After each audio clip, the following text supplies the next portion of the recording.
आदित्य के जीवन की कहानी। आदित्य एक सामान्य गांव के बच्चे थे जिनकी किस्मत बदलने की कहानी बहुत ही प्रेरणादायक है।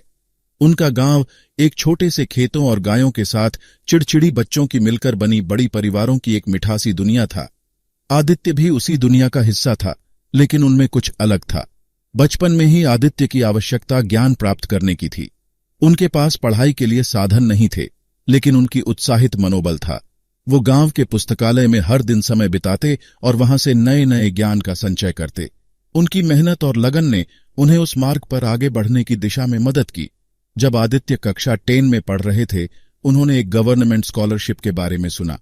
यह उनके लिए एक सुनहरा अवसर था, लेकिन इसके लिए एक प्रतिस्पर्धा में भाग लेना था। आदित्य ने अपनी पढ़ाई में और भी अधिक मेहनत की और अच्छे अंक प्राप्त किए। फिर आया वह दिन जब उन्होंने स्कॉलरशिप की परीक्षा में भाग लिया। समय बीतते ही आदित्य के अंक आते गए और उनकी उम्मीद बढ़ती गई। आखिरकार वो परीक्षा में सफल होकर गवर्नमेंट स्कॉलरशिप प्राप्त करने में सफल हुए। यह उनके और उनके परिवार के लिए एक बड़ी जीत थी।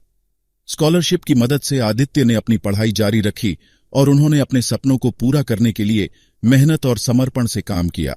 उन्होंने अग्रणी विश्वविद्यालय में प्रवेश प्राप्त किया और उन्होंने अपने अध्ययन की दिशा में नए उच्चतम स्तर तक पहुंचने के लिए कई महत्वपूर्ण कदम उठाए।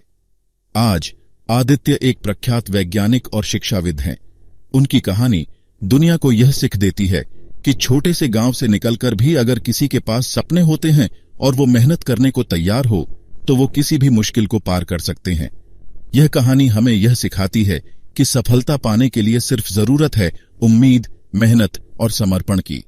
आदित्य ने यह साबित किया कि सपनों को पूरा करने के लिए आकाश नहीं, बल्कि संकल्प चाहिए।